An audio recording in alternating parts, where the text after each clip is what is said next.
To celebrate the launch of Don Joy's new Playmaker 2 with Force Point technology, DJO Global teamed up with Olympic soccer star Megan Rapinoe. The day of production was very fast and furious, and in classic Pinot fashion, she brought her A game and her infamous game face. Amongst the whirlwind of activity, we were fortunate to sit down with Megan and hear her compelling story of injury and recovery. Megan talked about her own stories of defeat, heartbreak, and eventually her road to recovery and ultimately her victory over her knee injury. I knew for me that it was time to just slow down, do my research and seek out the best people to help me recover. Although Megan's story was a personal one, she wanted to share her experience to educate and get the word out about prevention and recovery to the overwhelming female audience that suffers from injury. I had crippling pain. I fell on the ground in tears. My trainer, he told me, your ACL's torn. It was heartbreaking.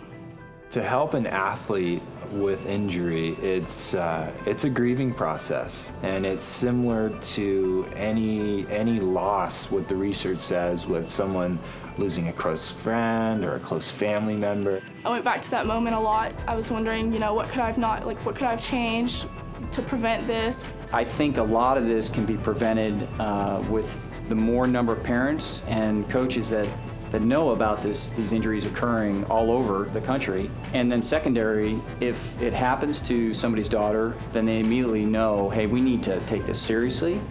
We need to go get her checked out and then ultimately know that she can recover.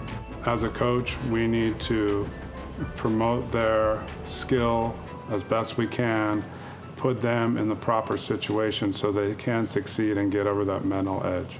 With professional athletes and youth athletes, the one thing that you want more than anything is longevity, and try to get the person to not look at the fastest road of recovery, but the smartest, that will do the least amount of harm. I took a long time and just was really patient with myself, and everybody around me, all my coaches and everybody were very patient with me, which allowed me to really be ready and confident, physically, but also mentally and emotionally, which was, I think, the hardest part for me. By the time I came back, I was solid on all fronts.